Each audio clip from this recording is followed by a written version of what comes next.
Évidemment, c'est un grand jour pour Baïf.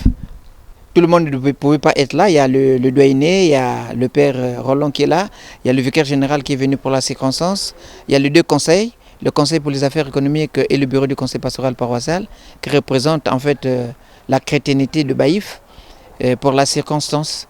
Donc c'est un grand jour pour cette paroisse et puis pour la commune en même temps. Évidemment, la proximité du prêtre doit se faire en même temps de par sa maison et aussi de par sa commune et par sa communauté et par les chrétiens. Voilà, c'est pour cela qu'on dit presbytère. Presbytère, c'est là où le prêtre doit vivre. Le prêtre doit vivre dans un presbytère afin que les chrétiens qui sont là à côté, ils peuvent venir, ils peuvent le voir à tout moment, le contacter. Évidemment, ils sont déjà au courant puisqu'ils voyaient comment les travaux s'exécutaient. Ils étaient là, ils étaient témoins, ils sont tous témoins de voir que les travaux sont exécutés et puis les travaux sont arrivés au terme. Et maintenant, le prêtre peut prendre possession de sa maison et y habiter et commencer à fonctionner comme il fonctionnait avant. Et aujourd'hui, c'est la remise des clés du presbytère au curé. Ça fait plus de 25 ans que je crois que le diocèse et les paroissiens attendent ce moment.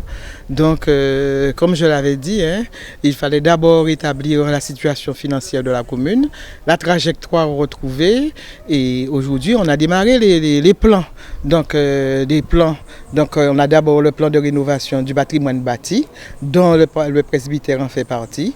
Donc, on a démarré le presbytère. Vous savez, le patrimoine bâti, c'est du bâtiment, ce sont des ERP, des établissements qui reçoivent du public.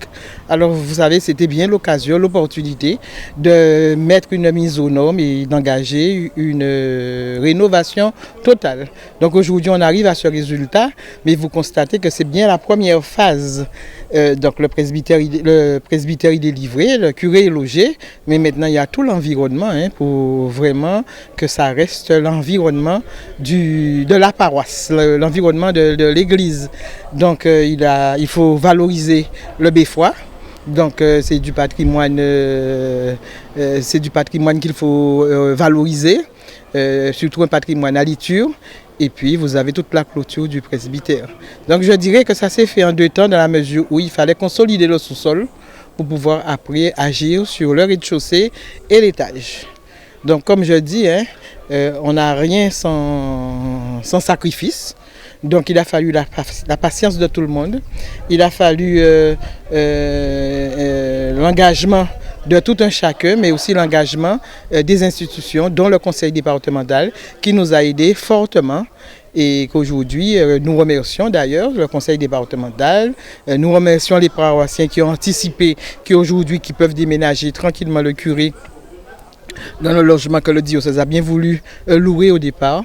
Donc c'est chose faite, comme je dis, Baïf avance. Donc c'est l'un des premiers travaux livrés en termes de rénovation du patrimoine bâti.